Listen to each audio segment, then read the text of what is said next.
હાલો દોસ્તો, શિયાળામાં બધાના ઘરે જ બનતું હોય છે રીંગણનું ભરતું અને બહુ જ ટેસ્ટી અને બહુ જ મસ્ત લાગતું હોય છે. આજે હું તમારી સાથે શેર કરવાની છું એકદમ નવી ટ્રીક સાથે.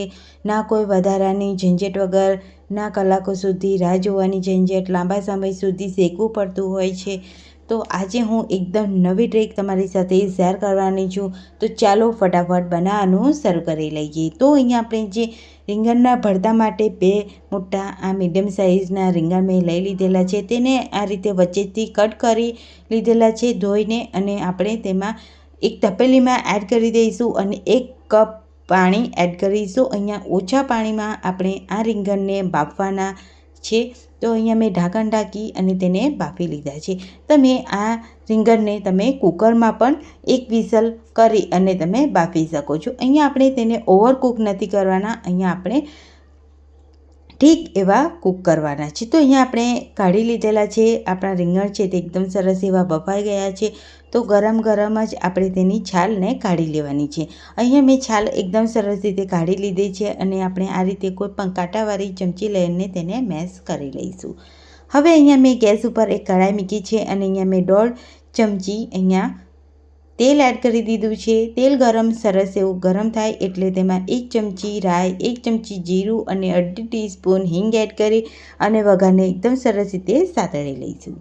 હવે અહીંયા આપણે 1 વાટકી ઝીણી ઝીણી ચોપ કરેલી ડુંગળી લઈ લઈશું. તેને આપણે એડ કરી દઈશું અને તેને મિક્સ કરીશું. અહીંયા આપણું જે ડુંગળી છે તે એકદમ સરસ એવી ગોલ્ડન બ્રાઉન થાય એટલે આપણે તેમાં એડ કરીશું 1 વાટકી ટમાટર મેં ઝીણું ઝીણું ચોપ કરીને એડ કરેલું છે અને 1 તીખું મરચું તેને પણ મેં ઝીણું ઝીણું ચોપ કરી અને એડ કરી દીધું છે. બરાબર તેને મિક્સ કરીશું.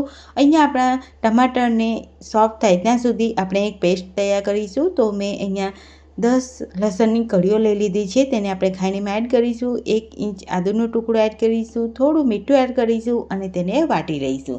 તો અહીંયા આપણે આ રીતે પેસ્ટ એડ કરીશું.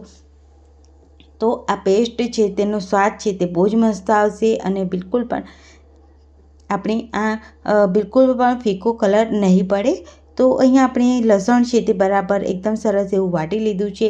અહીંયા 1 મોટી ચમચી ભરીને કાશ્મીરી લાલ મરચું પાવડર એડ કરી દીધું છે. તેને બરાબર મિક્સ કરી લઈશું અને એક વાટકીમાં આપણે કાઢી લઈશું. તો અહીંયા મારે 2 ચમચી જેટલું લસણની પેસ્ટ થઈ હતી, તો તે એડ કરી દીધી. 1 ચમચી હળદર પાવડર, 1 ચમચી ધાણા જીરું પાવડર એડ કરી દઈશું, 1 ચમચી ગરમ મસાલો પાવડર અને સ્વાદ અનુસાર આપણે મીઠું પણ એડ કરી દઈશું. તો અહીંયા આપણે આ રીતે મસાલા એડ કરીશું તો બહુ જ મસ્ત મસાલા છે તે એકદમ સરસ રીતે ફૂલી જશે અને બિલકુલ પણ તે બળશે નહીં. તો અહીંયા થોડું પાણી એડ કરી અને મસાલાને એકદમ સરસ રીતે મિક્સ કરી લઈશું. તો તમે જોઈ શકો છો અહીંયા આપણી મસાલા પેસ્ટ તૈયાર થઈ ગઈ છે. હવે અહીંયા આપણે બાજુમાં જે આપણા ટમાટર છે તે પણ એકદમ સરસ એવા સોફ્ટ થઈ ગયા છે. જે આપણે પેસ્ટ તૈયાર કરી છે તે આપણે એડ કરી દઈશું. બધી જ અહીંયા પેસ્ટ છે તે એડ કરી દેવાની છે. તો આ રીતે જો તમે મસાલા આ રીતે પેસ્ટ બનાવી અને એડ કરશો તો મસાલા છે તે બિલકુલ પણ બળશે નહીં અને તેનો ટેસ્ટ છે તે બહુ જ મસ્ત આવશે. હવે અહીંયા આપણે મસાલાને એકદમ સરસ રીતે મિક્સ કરી લેવાનું છે અને અહીંયા આપણે થોડું પાણી એડ કરીશું. આ રીતે પાણી એડ કરીશું એટલે જે બધા આપણું મિક્સ છે તે એકદમ સરસ રીતે મિક્સ થઈ જશે અને એકદમ સરસ રીતે કૂક પણ થઈ જશે. તો અહીંયા બરાબર મેં મિક્સ કરી લીધું છે. હવે અહીંયા આપણે જે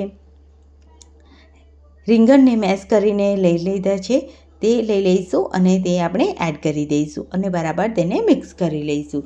તો તમે જોઈ શકો છો એકદમ ઇઝીલી આ રીંગણનું ભરતું બનીને તૈયાર થાય છે. બહુ જ મસ્ત લાગે છે. શિયાળામાં તમે આ રીતે એક વખત બનાવીને ટ્રાય કરી જોજો, બહુ જ મસ્ત લાગશે અને ફટાફટ બનીને તૈયાર પણ થઈ જશે. ઉપરથી થોડા ધાણા પણ સ્પ્રિંકલ કરી લઈશું અને તેને મિક્સ કરી લઈશું. અહીંયા હવે આપણે તેને 1 થી 2 મિનિટ જેવું કૂક કરવાનું છે. તો અહીંયા મેં ધાણા એડ કરી અને બરાબર મિક્સ કરી લીધું છે. હવે અહીંયા આપણે તેને ઢાંકણ ઢાંકી અને તેને 1 થી 2 મિનિટ માટે કૂક કરીશું. તો અહીંયા આપણે કૂક કરવા માટે થોડું પાણી એડ કરવાનું છે. તો અહીંયા વધારે પાણી એડ નથી કરવાનું, થોડું જ પાણી એડ કરવાનું છે. તો અહીંયા મારે આ રીંગણના ભરતામાં પાણીની મને કેટલી તે 1/4 કપથી થોડું વધારે પાણીની જરૂર પડી છે. અહીંયા ઢાંકણ ઢાંકી અને તેને કૂક કરી લઈશું અને તમે જોઈ શકો છો એકદમ પ્રોપર એવું આપણું આ રીંગણનું ભરતું બનીને તૈયાર થઈ ગયું છે. તો ફટાફટ તેને સર્વિંગ પ્લેટમાં સર્વ કરી લઈએ. ફ્રેન્ડ્સ, રેસીપી કેવી લાગે છે આજની મને કમેન્ટમાં જરૂરથી જણાવજો. તો બહુ જ મસ્ત રીંગણનું ભરતું બનીને તૈયાર થઈ ગયું છે. બાજરીના રોટલી પરાઠા સાથે તમે એન્જોય કરી શકો છો. તો એક વખત આ રીતે બનાવીને ટ્રાય કરજો. Bye bye.